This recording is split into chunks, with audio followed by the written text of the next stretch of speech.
Saudara, PDI Perjuangan sudah memutuskan tidak akan mengajukan nama Tri Risma hari ini untuk maju dalam Pilgub Jawa Timur. PDIP kini tengah membangun komunikasi dengan sejumlah partai untuk mendekati Khofifah Indar Parawansa. Menurut Wakabid Pemenangan Pemilu DPD PDI Perjuangan Jawa Timur Denny Wicaksono, saat ini Khofifah telah mendapat rekomendasi dari sejumlah partai untuk maju di Pilkada Jatim.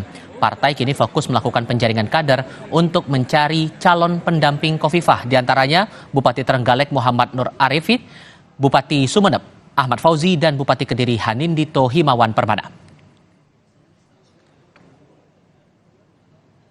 Pak Ketua DPD Pak Said Abdullah menyampaikan bahwa PDI Perjuangan tidak akan merekom Bu Risma, dan PDI Perjuangan sedang membangun komunikasi intensif dan komunikasi yang lebih intens dengan Bu Khofifah untuk kemudian ke depan di Pilkada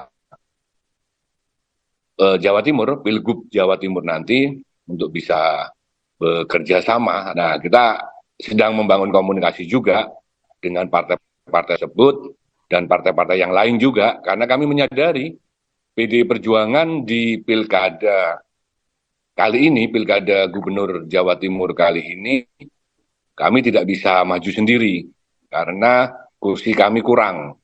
Syarat untuk maju sendiri 24 kursi, PDI Perjuangan di pemilu tahun 2024 ini mendapatkan 21 kursi.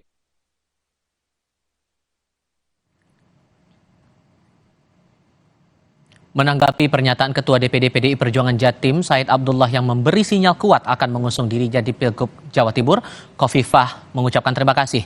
Dirinya memastikan akan terus membangun komunikasi dengan partai politik, termasuk dengan PDI Perjuangan.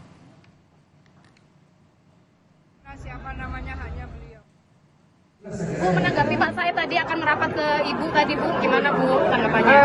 Ya, terima kasih bahwa komunikasi politik sudah terbangun dan mudah-mudahan akan menjadi bagian dari penguatan membangun Jawa Timur lebih baik dan lebih maju, lebih hebat lagi. Terima kasih Bu.